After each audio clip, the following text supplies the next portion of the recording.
Moving day should have been the happiest day of my life, but instead, I ended up standing in my own driveway, hands in the air with cops surrounding me like I was some criminal. All because my new neighbor dialed 911 and told them 3 thugs were breaking into a house. And when the truth came out that the 3 of us were actually cops, it didn't end there. It was just the beginning of a nightmare that nearly ruined my career, my peace, and my faith in justice. It was mid-July, blistering hot, the kind of heat where the air itself looks like it's melting. I just bought my first real house, a quiet suburban place with oak trees and kids' bikes on lawns. For years, I'd lived in a cramped apartment that smelled like someone else's cat working late shifts, saving every dime, waiting for this day. My 2 best friends, Sam and Jay, were there helping me move. Sam's the calm one, built like a linebacker head, shaved unshakable. Jay's got a big beard, a laugh you can hear from a block away, always cracking jokes. The 3 of us were sweating through our shirts, hauling furniture, busting each other's chops. It felt like a new chapter. Then she appeared. Her voice cut across the street like a siren.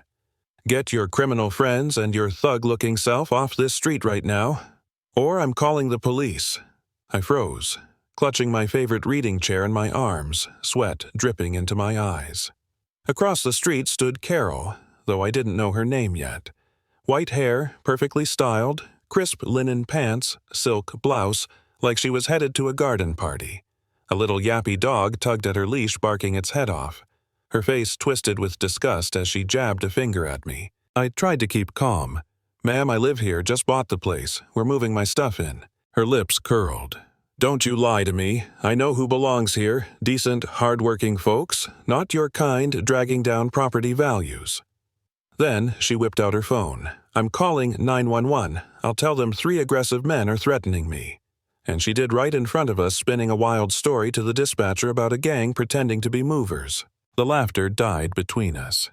Sam's jaw tightened. Jay's fists clenched, but we stood still. I set the chair down. Jay lowered his lamp, and we waited. Minutes later, a squad car rounded the corner lights, flashing neighbors peeking through curtains. 2 officers stepped out, hands hovering near their belts. From their point of view, they had a frightened old woman on one side, 3 large men on the other. It could have gone sideways fast. The older cop barked, "Hands where I can see them." We complied. He looked me over, asked what was going on. I said evenly, "My name's Mike. I bought this house. These are my friends. We're moving in." He squinted, asked for ID. I pulled my license, slowly showed him the address. He compared it to the number on my door. Then I reached back into my pocket. "There's one more ID you should see."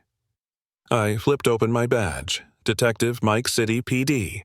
Sam and Jay followed, revealing theirs, 3 badges glinting in the sun. The younger officer's jaw dropped. Carol shrieked, "They're fake. They have to be fake." But the sergeant just sighed, rubbing his neck. Well, this is awkward. They spoke to her, tried to reason, but she wasn't backing down. By the time they left, the neighborhood had seen the whole show. I should have been unpacking boxes and celebrating my new life, but instead I felt a knot in my stomach. Sam muttered, "She's not done. Trust me. This is just the start." He was right. The following week, I found a laminated note tucked into my recycling bin. Neighborhood Ordinance 14B containers may not be placed before 6 p.m. Compliance expected. Half the street had bins out early, but only mine got a warning. She escalated from there, calling the city about my lawn, filing noise complaints for a barbecue posting in a neighborhood Facebook group about suspicious activity at my house. Pictures of my friends' cars, captions about gang members casing the street. It wasn't about trash cans or grass height, it was about me. And people believed her. Neighbors who used to wave now crossed the street. One family even put up a for sale sign. I started doubting myself. Maybe I'd chosen the wrong place. Maybe it wasn't worth it.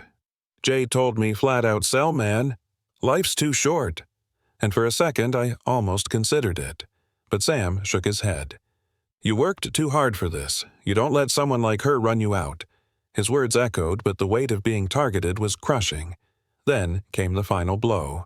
A thick manila envelope landed on my lieutenant's desk, a formal complaint filed with Internal Affairs.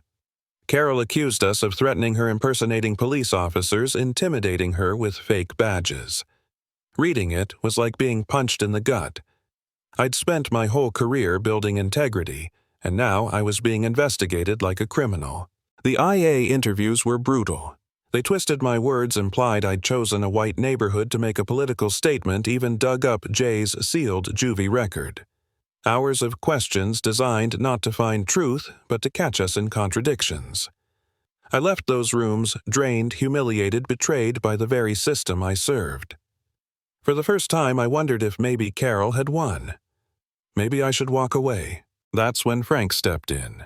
Frank lived 2 doors down, an old vet with a baseball cap and kind eyes. He knocked on my door, holding a USB stick. I've got cameras. Caught the whole thing. Audio and all. We plugged it in there. We were sweating, joking, hauling boxes. There she was, marching over, spitting venom, screaming into her phone while we stood 20 yards away, motionless. Her lies exposed frame by frame. Hope surged through me like a jolt of electricity. This was more than defense. This was the truth, undeniable and raw. The IA hearing felt like a trial. On one side, Carol's complaint pages of fiction about gang-like behavior. On the other, me, Sam, and Jay, flanked by our union rep and Frank. First, they tried to dismiss Jay's research into her past complaints, called it inadmissible. My heart sank. Then, Frank stood up. 70 years old. Steady voice, no nonsense. "Those 3 men are gentlemen," he said, pointing at us. "And that woman's a bully who weaponized 911 because she didn't like the color of their skin." His words hit harder than any lawyer's argument. Then came the moment. Our rep slid the USB into the projector. The video rolled. Carol's shrill voice. "They're threatening me. I'm terrified," while the screen showed us standing calmly, empty-handed, nowhere near her. Gasps echoed in the room. The contrast was devastating. The truth was louder than any lie. When it ended, silence hung heavy. The IA panel shuffled papers, cleared throats, avoided eye contact. 2 weeks later, the letter came: complaint dismissed. Unfounded. Just one sterile word to end months of torment. But there was no apology. No punishment for her false report. Just a piece of paper clearing our names. I should have felt relief, but instead it felt hollow. She'd nearly destroyed my reputation, and the system's answer was to brush it aside. A few days later, I saw her in her yard pruning flowers like nothing had happened. Our eyes met. No shame, no remorse, just pure contempt. I actually started walking toward her, fists clenched, ready to demand an apology. My phone buzzed. A text from Sam. "Is it worth it?" I stopped mid-street.